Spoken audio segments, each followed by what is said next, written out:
صلوات صلوات صلوات صلوات صلوات صلوات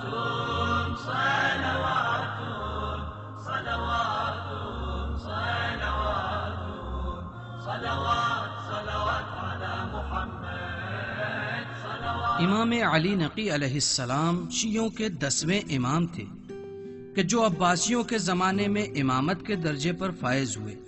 اسی وجہ سے امام نہایت احتیاط اور تقیّع کے ساتھ اپنے ساتھیوں سے ملاقات اور گفتگو کرتے تھے کہ کہیں خلیفہ کے سپاہی شیعوں کے حالات سے آگاہ نہ ہو جائیں اور انہیں اپنے شکنجوں میں جکڑ نہ لیں۔ ابو ہاشم جعفری اسی بارے میں قصے کو نقل کرتے ہیں۔ امام علی نقی علیہ السلام نے فرمایا، اے عیسیٰ، داؤد سے کہو کہ ہمارے پاس آئیں۔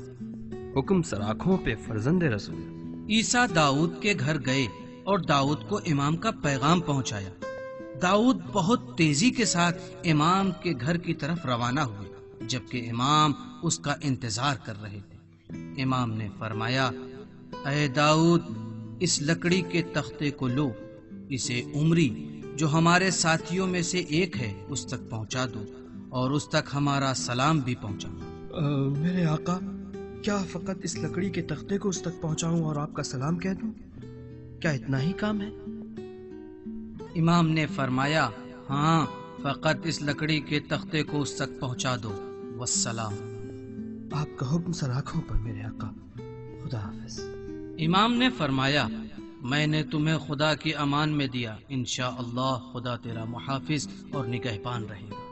داؤد کہتا ہے کہ میں اس لکڑی کے تختے کو اپنے ہاتھ میں لیے بڑھنے لگا اور راستے میں ایک گدھے سوار شخص کو دیکھا جس نے کہا، گدھے کے راستے سے ہٹ جاؤ، اور میں نے اس لکڑی کے تختے سے اس گدھے کو مارا تاکہ اس گدھے کے آگے بڑھنے سے میں زخمی نہ ہو جاؤں۔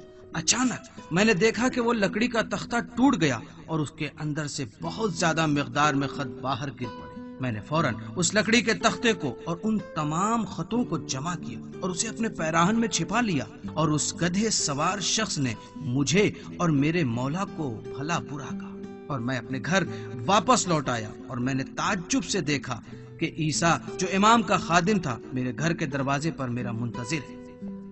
مولا پوچھ رہے ہیں کہ تم نے کیوں اس گدھے کو لکڑی کے تختے سے مارا اور اس تختے کو توڑ دیا؟